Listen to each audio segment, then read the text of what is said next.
श्री चक्रवर्ती सम्राट महाराज दशरथ जी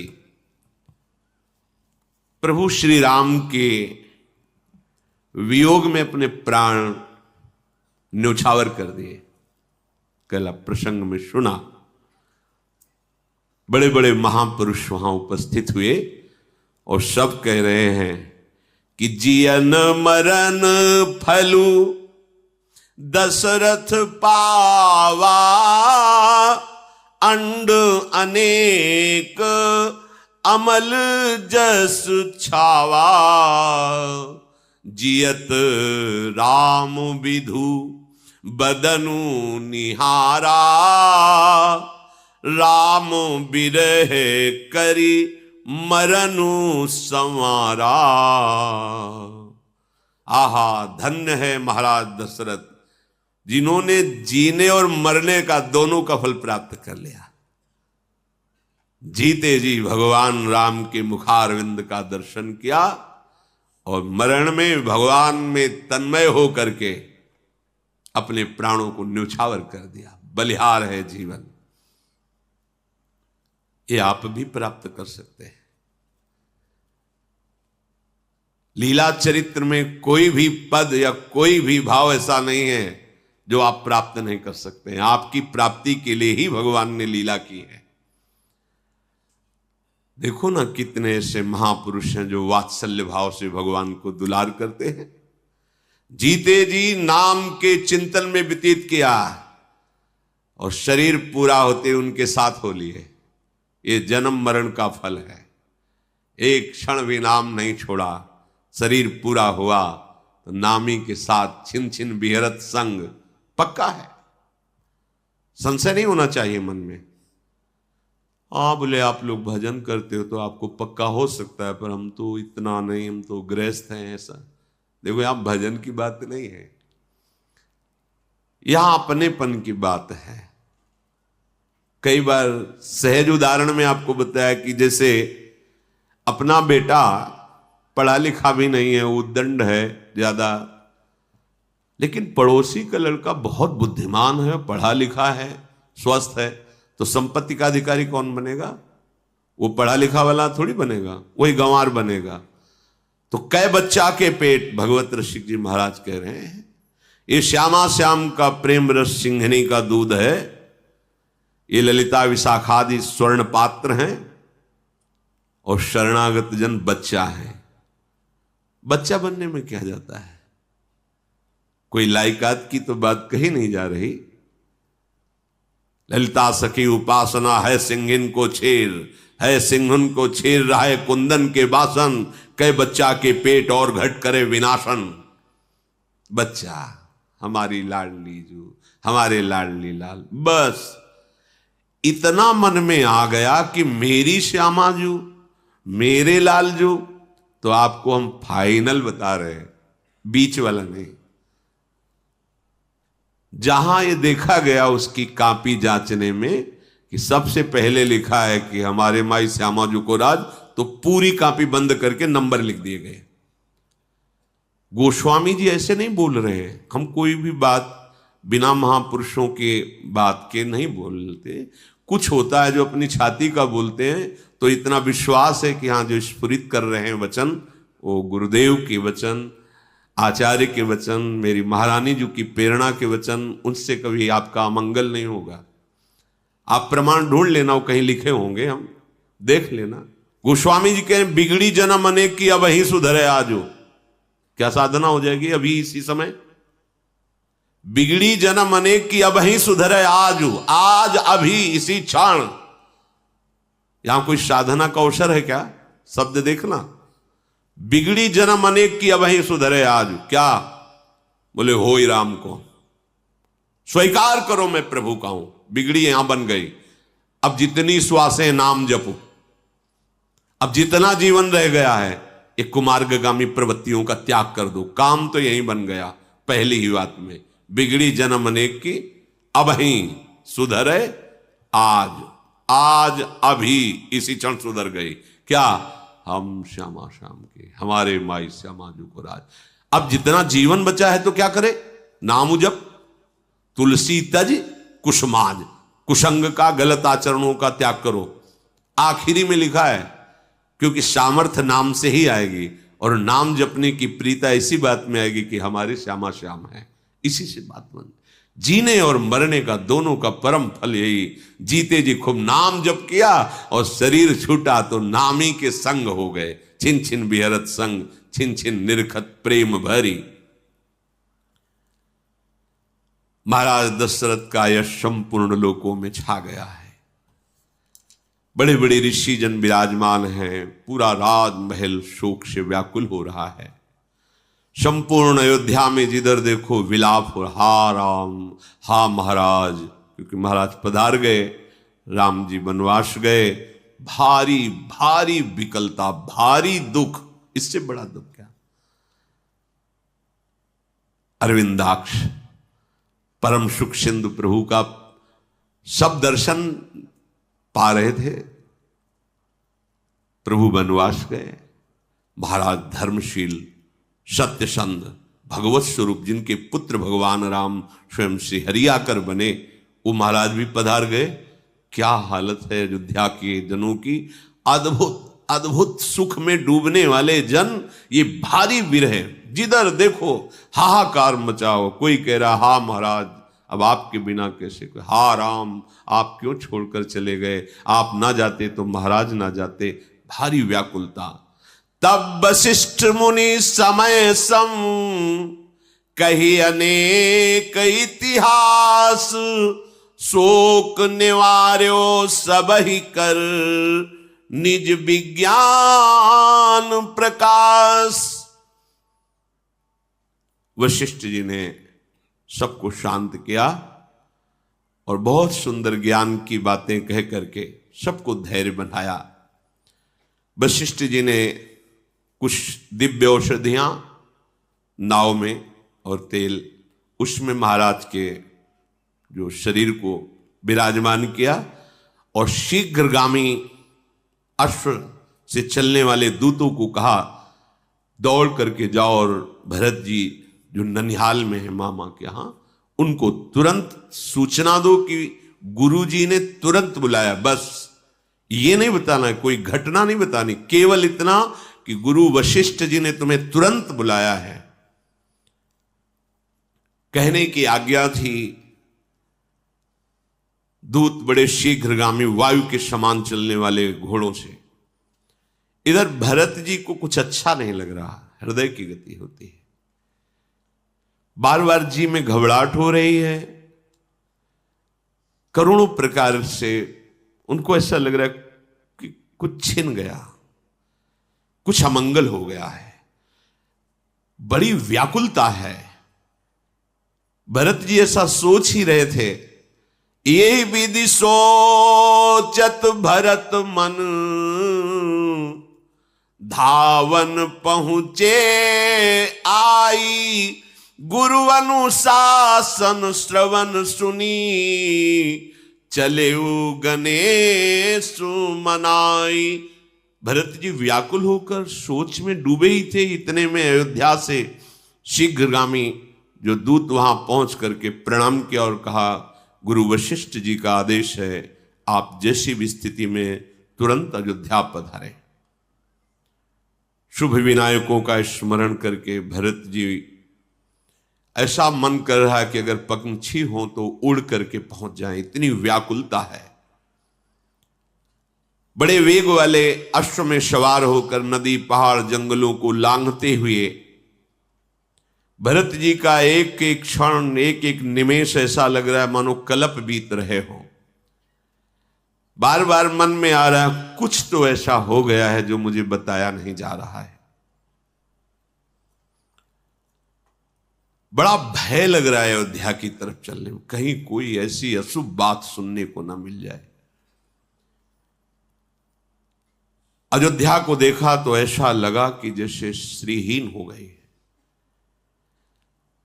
जब अंदर प्रवेश कर रहे हैं तो नगर के लोग जोहार कर रहे हैं, पर कोई ना भरत जी से आंख मिला रहा है, ना कोई उत्तर दे रहा, ना कोई बात कर रहा है। भरत जी की भी हिम्मत नहीं पड़ रही कि किसी से पूछे कि क्या हो गया है, कहीं ऐसा कोई ना बोल दे जो नहीं सुनना चाहिए। भरत जी अंदर प्रवेश कर रहे तो ऐसा लग रहा है कि जैसे जंगल में दावाग्नि लग गई हो, सब पक्षी व्याकुल हो, जिधर देखते सबके आंखों में आंसू, सब उदास। एकमात्र कैकेयी मुस्कुराती हुई आरती की थाल सजा करके आगे आई। भरत जी को इसी में शंका हो गई। संपूर्ण अयोध्या अश्रु से युक्त और उदासीन, और माता मुस्कुरा रही, आरती लेके आ रही।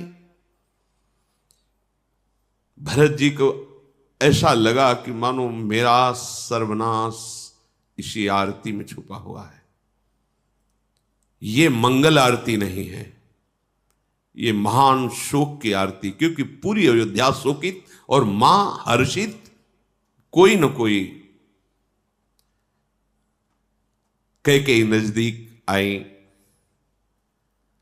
और कहा, बेटा तुम उदास क्यों हो रहे हो? मेरे नैहर में कुछ बिगड़ तो नहीं गया है? यहां महाराज पधारे पड़े हैं, बड़ी विचित्र लीला भगवान की है। जैसे जहरीले सांप में मणि विराजमान हो तो मणि सांप के जहर का नाश करती है, मणि पर जहर का कोई प्रभाव नहीं होता। ऐसा ही कुछ है कि भरत जैसी प्रेम मणि कह रही, मेरे नैहर में क्या कुछ अमंगल हो गया क्या जो तुम उदास हो? भरत जी को लगा चलो यहां तो सब कुशल है, क्योंकि अगर यहां कुशल होता तो मां पहले बताती कि उदास मत हो, ऐसा होना था, हो गया। लेकिन उधर का पक्ष पूछा, मतलब इधर सब ठीक है।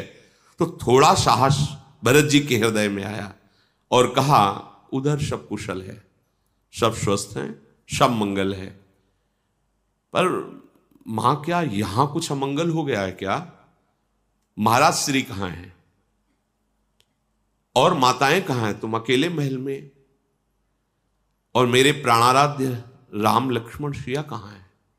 क्योंकि मेरा आगमन सुनकर प्रभु रुक नहीं सकते थे, वो जरूर बाहर निकलते। कहां है प्रभु?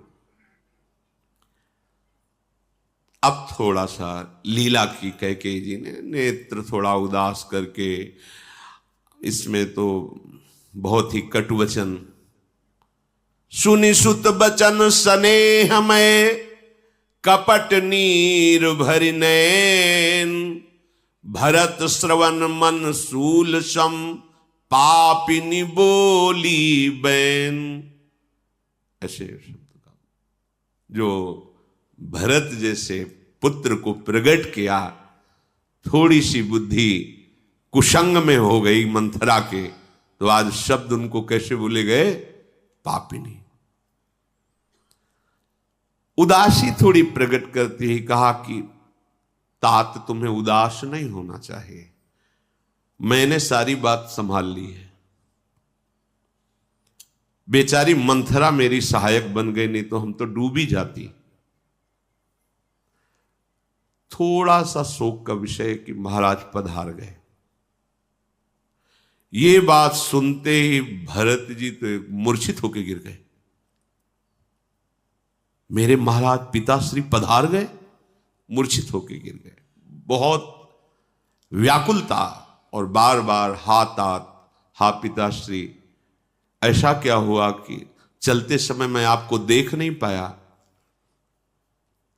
पिताश्री, क्या मेरा इतना सौभाग्य नहीं था कि आप मेरा हाथ प्रभु श्री राम के हाथ में देते और मुझे जीवन भर सेवकाई का आदेश करते, फिर पधारते?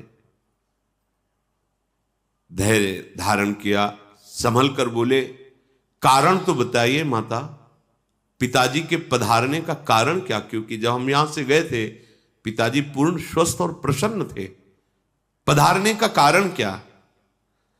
जैसे कोई चाकू मार के फिर उसमें नमक भर दे और वो पीड़ा हो, ऐसे बचन कैकेयी जी बोली कि सुबह राम का राज्याभिषेक था, मेरे को 2 वरदान मांगने को महाराज ने कहा था, मैंने अवसर देखकर मांग लिया। एक में आपको राज तिलक और दूसरे में राम को 14 वर्ष का वनवास। जो ही ये शब्द सुना भरत जी को महाराज का जो शोक हुआ था पधारने का, बिल्कुल दूर हो गया। महाराज ने वचन दे दिए आपको, महाराज ने वचन दे दिए, मेरे प्राणाराध्य राम को 14 वर्ष का वनवास। काफी देर अश्रु प्रवाह करते हुए मौन रहे, वाणी बोलने की हिम्मत नहीं रह गई। व्याकुल देखकर कैकेयी नजदीक आई, हृदय से लगाना चाहा, भरत जी पीछे हट गए। वो कह रही कि शोक मत करो, महाराज तो बड़े पुण्यात्मा धर्मात्मा सत्य प्रतिज्ञ थे, वो सोच योग्य नहीं। सुनो, तुम तैयारी करो राज तिलक की। जैसे पके हुए घाव पर किसी ने प्रहार कर दिया हो, भरत जी ने लंबी सांस खींची और कहा, पापिनी। भरत जी के श्रीमुख के वचन, धीरज धरी भरी ले ही उषासा, पापिनी सब ही भांति कुल नाशा। अरे पापिनी, हट जा मेरे सामने से, तूने मेरे कुल का सर्वस्व नाश कर दिया। माता ने कहा, पापिनी कह के संबोधन किया। हे विधाता, इसकी बुद्धि उस समय फेर देते जब मैं पैदा हुआ था, तभी मुझे मार देती तो मेरे राम को वनवास न होता, मेरे पिता न पधारते, क्योंकि मैं ही ऐसा हूं। मेरे लिए राज तिलक मांगा, मेरे लिए राम का वनवास हुआ, और इसका कारण मैं ही बना जिससे पिता के प्राण। क्या किया विधाता, जन्मते ही ये मुझे मार देती तो अच्छा होता। हाय, कैसा विधान मंगल, और क्या मुझे मिला। हंस वंश दशरथु जनकु राम लखन से भाई, जननी तू जननी भई, विदिशन कछु न बसाई। वंश मिला सूर्यवंश, और जनक अर्थात पिता मिले महाराज चक्रवर्ती सम्राट दशरथ, और भाई मिले राम लक्ष्मण जैसे, लेकिन मां बनी तू। विधाता, तेरे ऊपर किसी का वश नहीं। अरे कुमती, जब तेरे हृदय में विचार आया था उसी समय तेरी मृत्यु क्यों नहीं हो गई? तेरा हृदय टुकड़े टुकड़े क्यों नहीं हो गया? ये वरदान मांगते समय कि भरत का राज तिलक और राम को 14 वर्ष का वनवास, तेरी जीभ क्यों नहीं गल गई? तेरे मुख में कीड़ा क्यों नहीं पड़ गए? महाराज तो बहुत धैर्यशाली थे, तेरे छलावे में कैसे आ गए? विधाता ने बुद्धि मार दी, जो महाराज भी तेरे छलावे में आ गए। महाराज तो सरल स्वभाव, सुशील, धर्मपरायण, पर तेरा जो भीलिनी जैसा स्वभाव, वीणा बजा रही है मधुर, पर मृग सुनकर आ गया और वो बाण से बेंध दिया। तूने ऐसा ही मेरे महाराज के साथ किया। तू है कौन? मैंने तो देखा कि जो ईर्ष्या करते थे महाराज से, वो भी राम जी को प्यार करते थे। आज तक राम का कोई शत्रु हो त्रिभुवन में, ऐसा तो सुना ही नहीं। पर तू है कौन? सच बता, तू कौन है जिसे राम कड़वे लगने लगे, जिसे राम ऐसे लगे कि 14 वर्ष का वनवास? अच्छा, तू उठ हमारे सामने से और जा, आज के बाद जीवन में कभी मुझे मुख मत दिखाना। मुंह में स्याही पोत कर था, मुंह काला करके मेरे सामने से निकल जा। आज के बाद कभी तुझे मैं मां नहीं कहूंगा। भरत जी, ये भगवान के प्रेम का स्वरूप है भरत जी। साष्टांग दंडवत प्रहलाद जी ने हिरण्यकश्यप की थी, पर जब हरि की निंदा की तो दैत्यराज कह के संबोधन किया। भरत जैसे परम पवित्र प्रेम स्वरूप कुमति पापिनी, तेरी जबान नहीं गल गई? तू उस समय मर नहीं गई जब तू राम को वनवास मांग? आज के बाद कभी आंख भर कर तुझे देखूंगा नहीं और कभी मां नहीं कहूंगा। क्यों? ये मेरा ही दुर्भाग्य है। राम विरोधी हृदय ते प्रगट कीन विधि मोही, मोह समान को पात की बाद कहों कछु तोही। हाय, विधाता ने मुझे राम विरोधी उदर से प्रकट किया, क्या कहूं। अब तो जगत में सब मुझे राम विरोधी ही कहेंगे। मैं तुम्हें व्यर्थ में कह रहा हूं, मैं ही पापी हूं, मैं ही नीच हूं। शत्रुघ्न जी तो आग बबूले हो रहे हैं, पर उनका कुछ वश नहीं चल रहा। इसी समय देखा, तेहि अवसर कुबरी ताहां आई, बसन विभूषण विविध बनाई। खूब आभूषण, बढ़िया बढ़िया वस्त्र पहनकर मंथरा सज के। शत्रुघ्न जी तो अब कुछ बस नहीं चल रहा था कि मां को बोले, क्योंकि भरत जी बोल रहे थे। जी ही देखा मंथरा को कि सारे विष की बेल यही है और सज के आई है। अब क्योंकि कैकेयी का मनोरथ पूरा हुआ तो अच्छे अच्छे आभूषण सब राजरानी के एक ही है, सजी है। पूरी अयोध्या में मंथरा ही सजी है, नहीं सब उजड़े हुए हैं इस समय। मुस्कुराहट कैकेयी जी के मुख में, सजावट मंथरा के। लखिरिस भरे लखन लघु भाई, भरत अनल घृत आहुति पाई। हुमकी लात तकी कुबर मारा, परिमुह भर मही करत पुकारा। लखनलाल के भाई है शत्रुघ्न जी। देखा कि ये ऐसे शोक के अवसर पर आभूषण वस्त्र जागे, एक लात मारी, मुभरा गिर गई, दांत टूट गए, खून निकलने लगा। और वो बोली, मैंने क्या बिगाड़ा, मैंने तो भला ही किया। बाल पकड़ करके उसे घसीटते शत्रुघ्न जी। भरत जी ने, रहने दो रहने दो। भरत दयानिधि दीन छड़ाए, छोड़ो इसको, रहने दो, इसके अब मारने से क्या होगा। भागते हुए बड़ी माता कौशल्या जी के महल की तरफ गए। एक एक कदम चलते नहीं बन रहा भरत जी को। देखा जा करके तो मलिन वसन, विवरण, विकल कृष शरीर दुख भार, कनक कलश बर बेली बन मानो हनी तुषार। जैसे बहुत कड़ाके की ठंड में पाला पड़ जाए, कोई कोमल बेली सूख जाए, ऐसी दशा कौशल्या जी के। आंसू चल रहे, महाराज के समीप बैठे हुए बार बार हा राम, हा महाराज, ऐसा कौशल्या जी विलाप कर रहे। भरत जी ने जाके प्रणाम किया। भरत को देखते ही माता हृदय लगाना चाहती थी, पर फिर मूर्छित होकर गिर गई, क्योंकि भरत जी बिल्कुल रघुनाथ जी की ही रूप वाले हैं, शत्रुघ्न जी लखनलाल के बिल्कुल। ये दोनों जोड़ी ऐसी है कि थोड़ा पहचानने में सहसा ना आने वाली। भरत जी राम जी, लखन जी और शत्रुघ्न जी।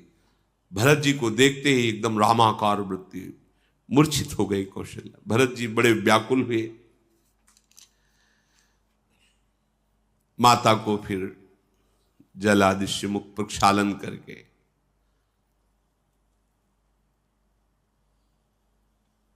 कौशल्या जी, अब वही जानता है जिसका हृदय उस प्रेम से युक्त हो। अपने लोग तो रूखे सूखे केवल कहने सुनने वाले हैं, वैसा क्या हृदय में हो रहा होगा, जिनकी जीवन वही है, जिनके प्राण वही हैं। भरत जी माता के चरणों में पकड़कर कहा कि मुझे सियाराम के दर्शन करा दो, मुझे लक्ष्मण जी के दर्शन करा दो। ये कैकेयी जगत में जन्मी ही क्यों, और जन्मी तो मुझे क्यों पैदा किया, बांझ क्यों नहीं हो गई। मां मैं तो द्रोही बन गया, राम द्रोही बन गया। कैकेयी ने, अब मां नहीं कह रहे, कौशल्या जी को मां कह के भरत जी कह रहे, मैं तो राम द्रोही साबित हुआ जगत में। मेरे कारण मेरे प्रभु का वनवास, मेरे कारण वनवास होने के कारण पिता का शरीर, मेरे जैसा भागा कौन होगा। माता मेरे कारण ही तुम्हारी ऐसी दशा हुई है, धिक्कार है मुझे, धिक्कार है। भरत जी ऐसा कह रहे। माता कौशल्या जी ने हृदय से लगा लिया कि लाल तुम्हारा दोष कुछ भी नहीं है। बार बार दुलार कर रही कौशल्या मां हृदय से लगा के। शत्रुघ्न जी को भी स्वाभाविक प्रेम में है कौशल्या जी, राम जी की मां है। राम की माता का ऐसा स्वभाव स्वाभाविक है। भरत और शत्रुघ्न को गोद में बैठाल कर कहा धैर्य धारण करो, बहुत बुरा समय है, अगर तुम विचलित अब हो जाओगे तो फिर कौन संभालेगा, धैर्य धारण करो, किसी को दोष मत दो, बेटा मेरा ही भाग्य धोखा दे गया। मेरे प्राण प्रिय राम आंखों से दूर वनवास, और मेरे सौभाग्य महाराज वो तो स्वर्ग में सुख से विराजमान है, दुख तो मुझे ही है। मैंने देखा है अपने रघुनाथ को जाते हुए, सारे सुखद वस्त्र और आभूषणों का त्याग करके वलकल वस्त्र पहनकर नंगे पैर गए, कैसे मैं सहूं। पर मेरे रघुनाथ का मुख प्रसन्न था, तनिक भी शोक नहीं था। उनके साथ सीता भी चली गई, लखन लाल भी उनकी सेवा में चले गए। तुम कहते हो सिया राम लक्ष्मण का मुख दिखाओ, कहां से दिखाऊं। कौशल्या जी भरत जी से ऐसा कह रहे। हाय कितना पत्थर हृदय है कि मेरे प्राण प्रिय राम सिया लक्ष्मण वनवास गए, महाराज पधार गए, मैं जीवित हूं। पता नहीं कौन सा भोग अभी रह गया है जिसके लिए मैं जीवित हूं, ऐसा कौशल्या जी। मैं राम सरीखे पुत्र की मां हूं, पर हृदय बड़ा कठोर दिया प्रभु ने। प्रेम करना तो महाराज जाने ना, जीते जी प्रेम करते रहे और विरह में शरीर त्याग दिया, प्राण न्यौछावर कर दिए। मेरा हृदय तो करोड़ों वज्र के समान कठोर है, जो अब भी प्राण धारण किए अब कौन सा सुख भोगना चाहता है, ये जो जीवन अभी बचा हुआ है।